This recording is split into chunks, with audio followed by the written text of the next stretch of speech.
Hello and welcome to DisruptX, a virtual talk series conceptualized by Ms. Sonika. Continuing with our impact series focused on how technology is driving societal changes to build a more agile, inclusive, and sustainable world for the future generations, in today's episode, we're going to be talking about the future of EdTech. Now, access to quality education is one of the United Nations Sustainable Development Goals. And in today's episode, we are going to be focusing a lot on how the edtech landscape is actually supporting this goal. We're going to be discussing current offerings, sectoral growth. We're also going to discuss some challenges facing the industry as well as future trends. But starting with some data first.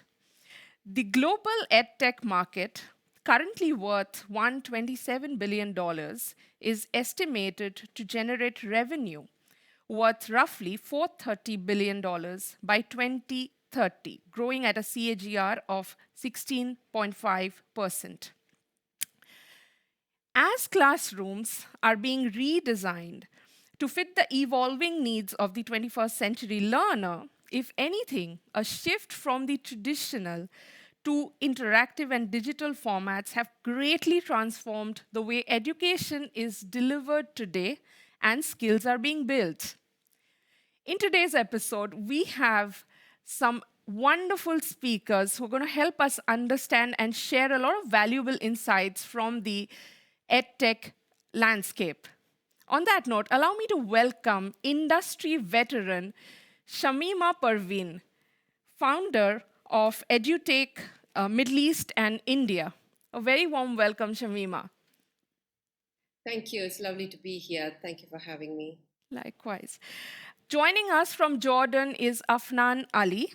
She's the founder of Eureka Tech Academy. Very warm welcome, Afnan. Thank you so much for joining us. Thank you for hosting me. My pleasure. Now, as we all know that, EdTech is being considered as that silver bullet for the Middle East education sector. It is very promising, not only to build a resilient future, but also to support economic growth. On that note, I'm going to start with you, Shamima. You're someone who has actually seen this whole landscape evolve from the time when technology was hardly used, still in its infancy, to the current phase of technology driven learning. What are some of the big changes that you've seen in this landscape, particularly over the past couple of years? Right.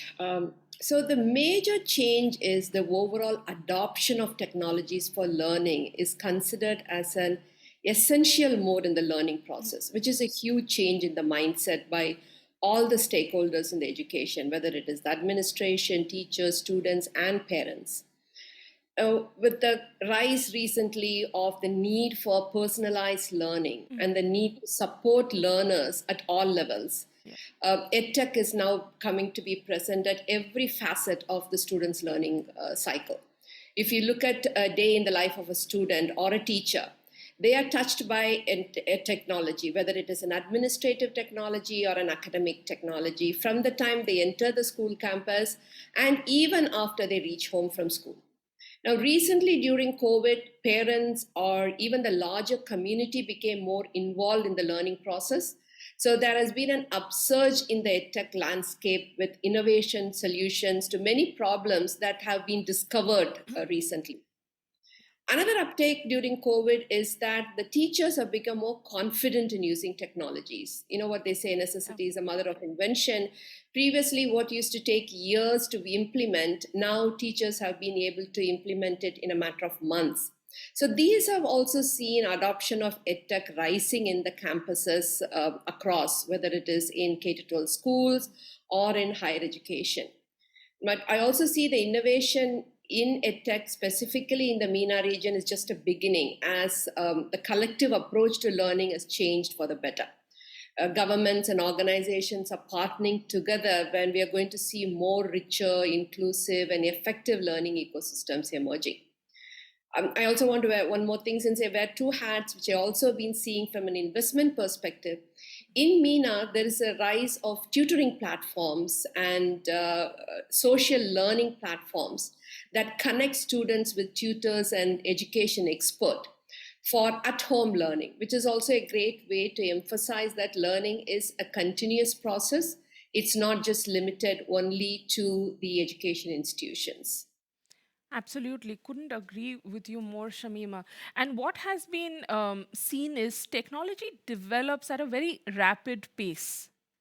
Do you see educational institutions as well as, edtech startups geared to keep pace so that, everything stays relevant and evolves at the same time in an aligned manner?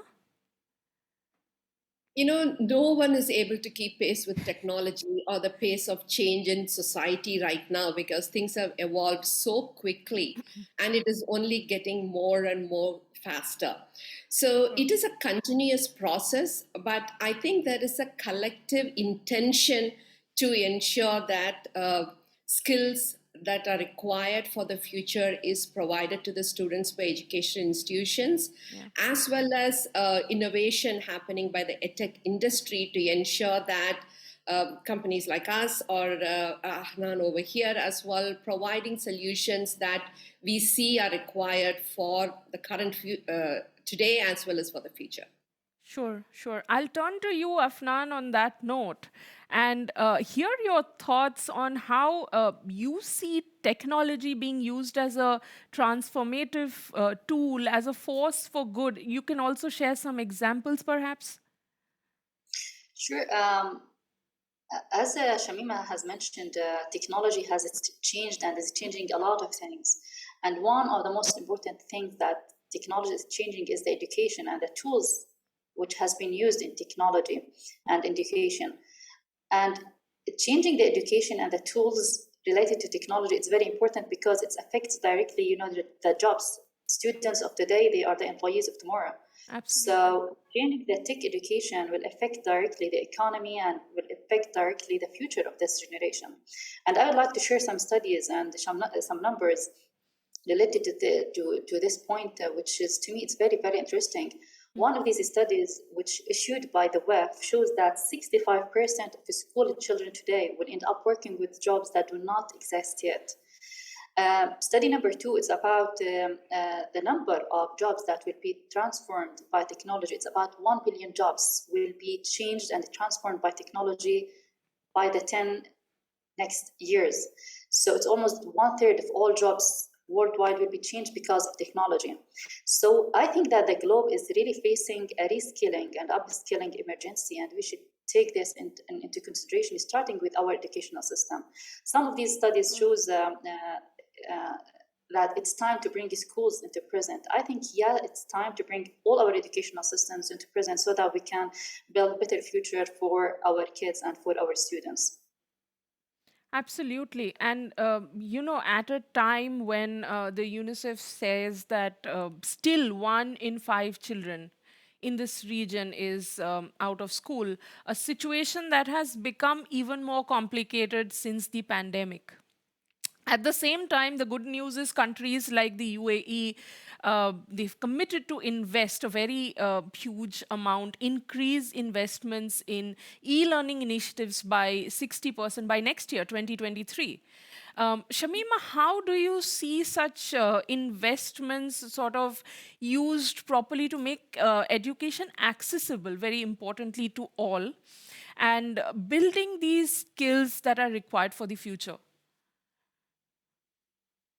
Yes, so the UAE has always been more future forward with education as with other initiatives.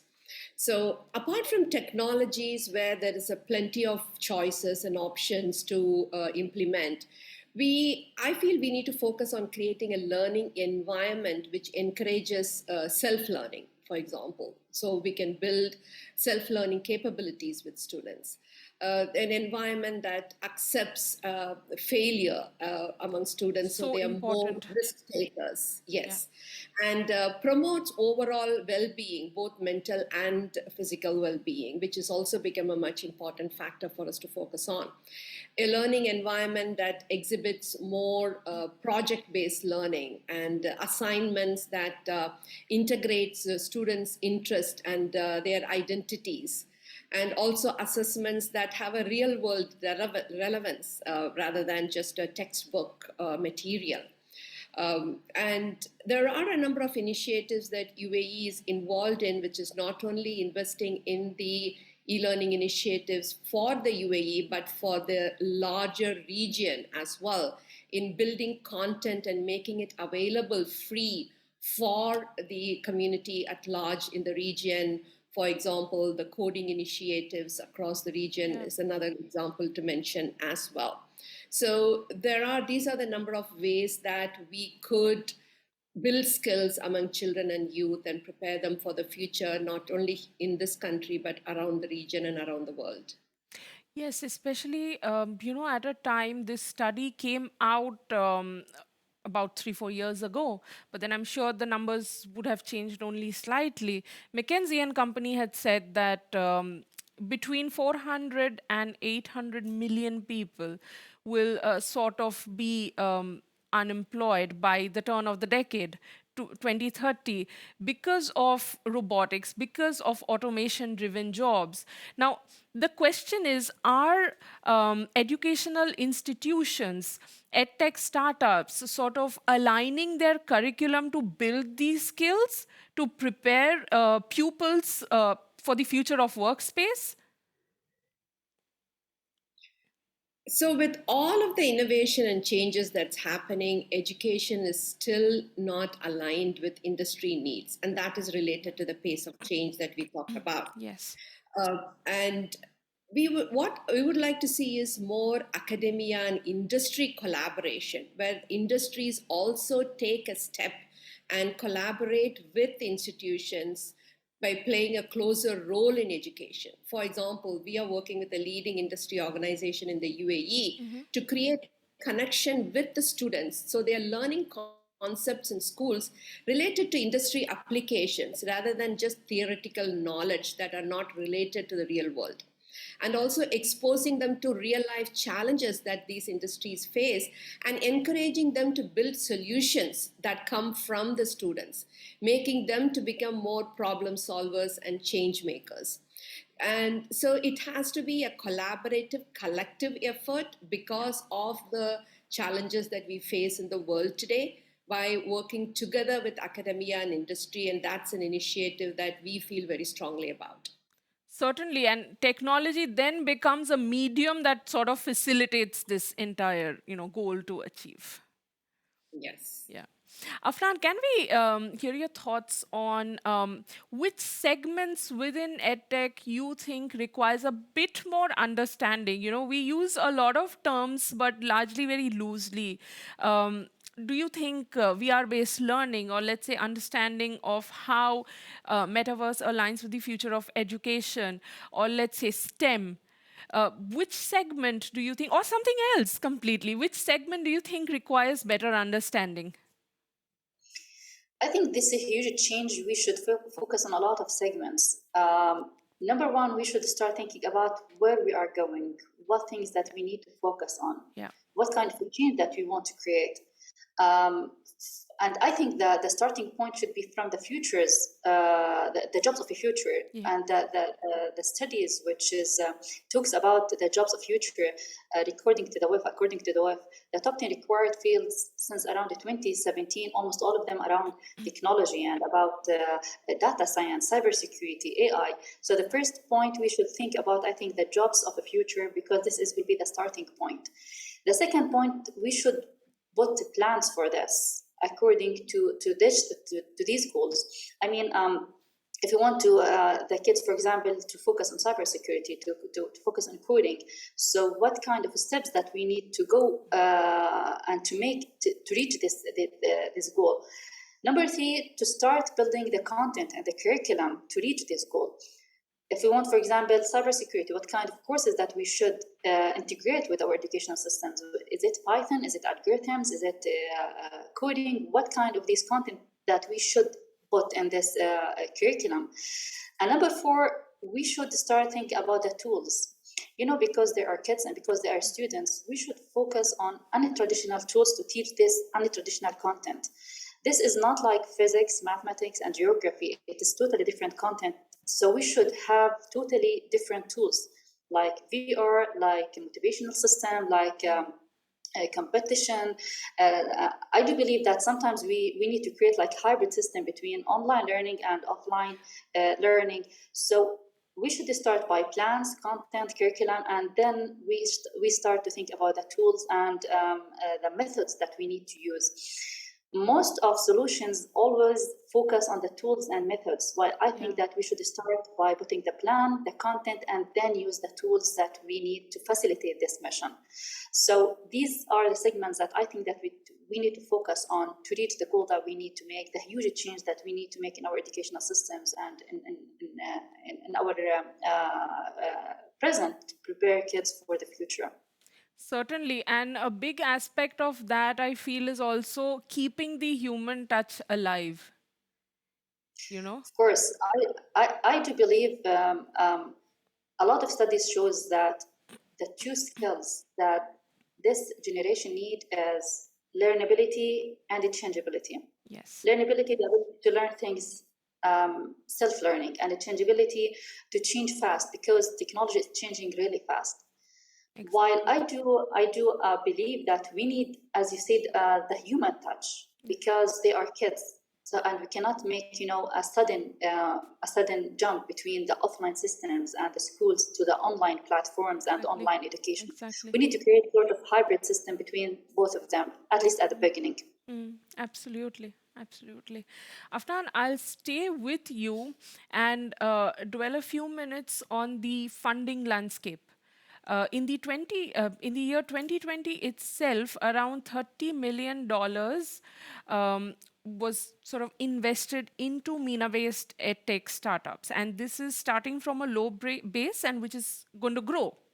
But do you think this funding is actually being used to tap into all these segments within edtech and sort of promoting equitable growth therein?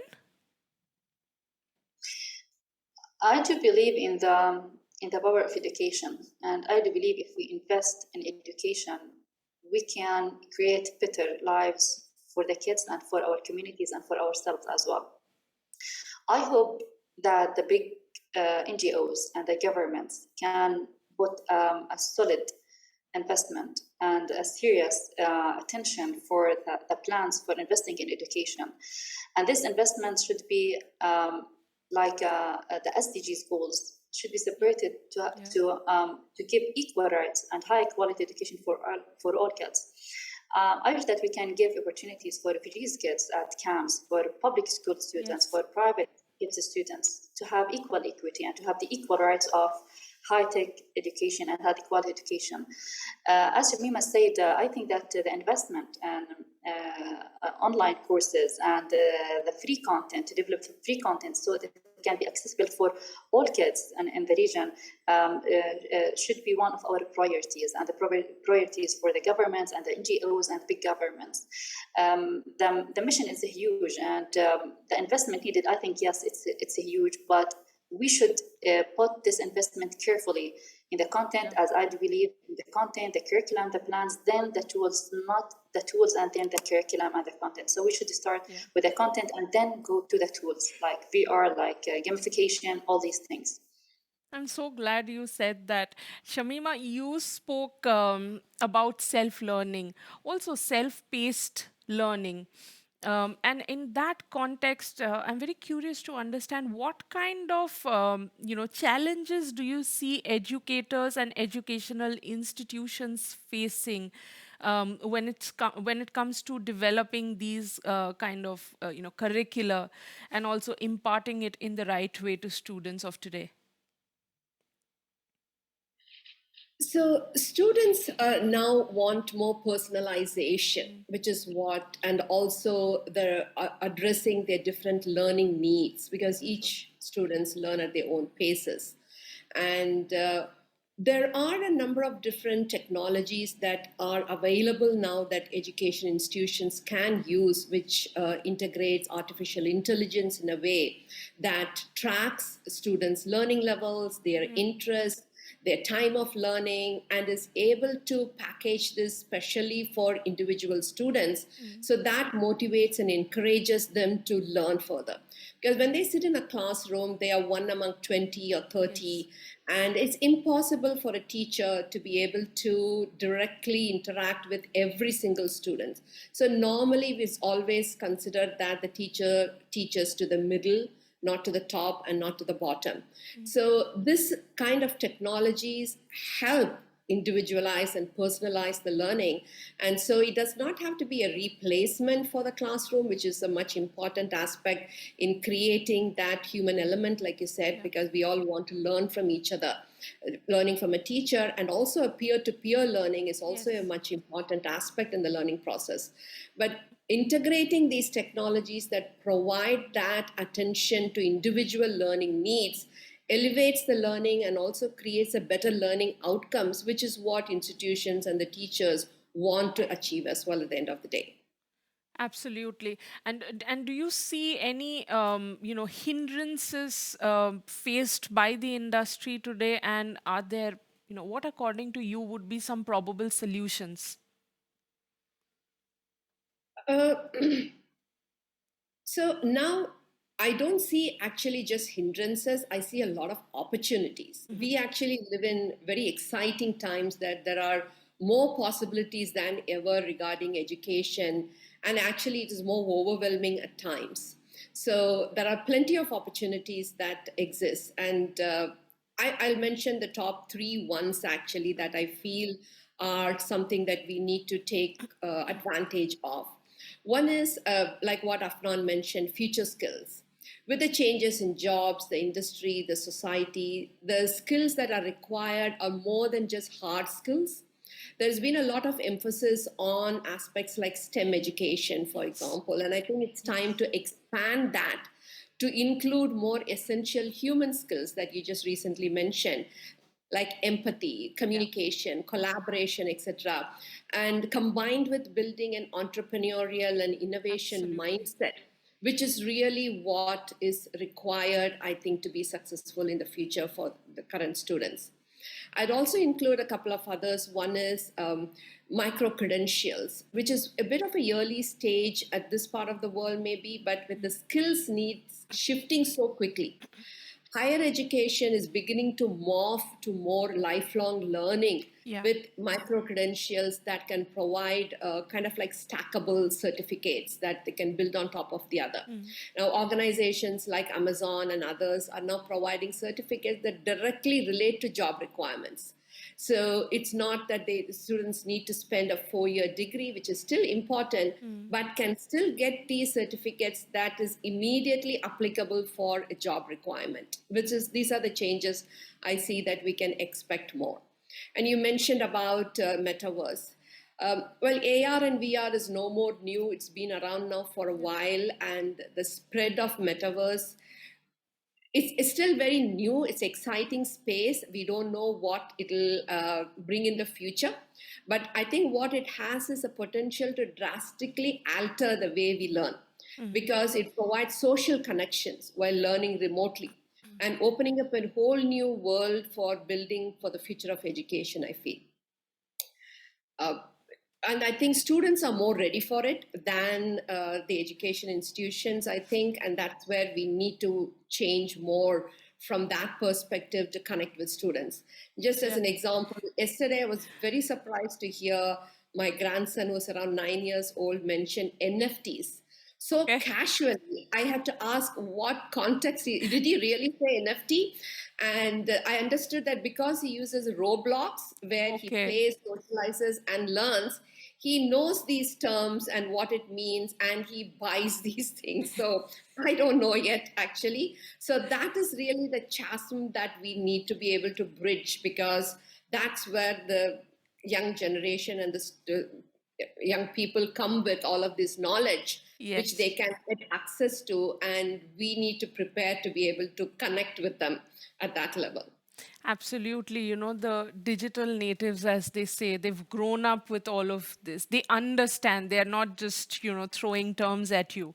So preparedness, educators' preparedness is also very important to sort of deal with students of today and the future. And my last question to you both.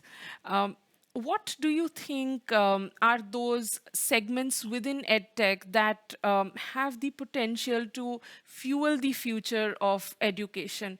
If each one of you could list a couple, that would be great. And starting with you, Afnan. The segments which can make a change in the future, I think that we should focus on coding learning with Okay. all its aspects, because based in coding, students can go to a lot of future jobs like cybersecurity, like data science, machine learning, artificial intelligence. So I think we should invest in coding and teaching kids coding at the first level, and we should focus on gamification as a tool for helping students to learn coding and these advanced topics. As I said, it's not a traditional change in the educational systems, and we should use untraditional tools to reach to this goal. Yeah, and I think key word is interaction, interactive tools, because that's what people like today. Shamima, can we hear your thoughts? I mentioned a number of them, like future skills, and I Yes, think that yes. still applies. But one above what I would also mention is computational thinking, Hmm. which includes things like coding, but Yeah, includes more a problem solving aptitude and an aptitude, sure, which is really what we want to build with the students today, because there are plenty of opportunities but also challenges that sure. faces today, things like sustainability and the climate change aspects like that. So building that ability in them is what's important. And if I could just leave like one last word, it will be, ultimately we want to build a world for our children to be Yeah. brave, kind, and curious, which is really what will make them, I think, successful in the future. So important. Yes, absolutely. And thank you so much for joining me on this episode, sharing some incredible views. This has been such a wonderful episode. Thank you so much for joining me. Thank you. It has been very nice talking to us, to you, and to Afnan as well. Thank you so much for you both. Thank you. Likewise. A big thank you to our audience for watching. Please follow us on our social handles. Do share with us your questions, feedback, and views. If you have a disruptive story, share with us and get featured in our Did You Know segment. We've just started our podcast, so do watch out for that. And finally, a big thank you to Team DisruptX led by Upasana Barua for all the support as always. And do watch out for our next episode, which is going to be focused on the femtech landscape. Thank you and take care.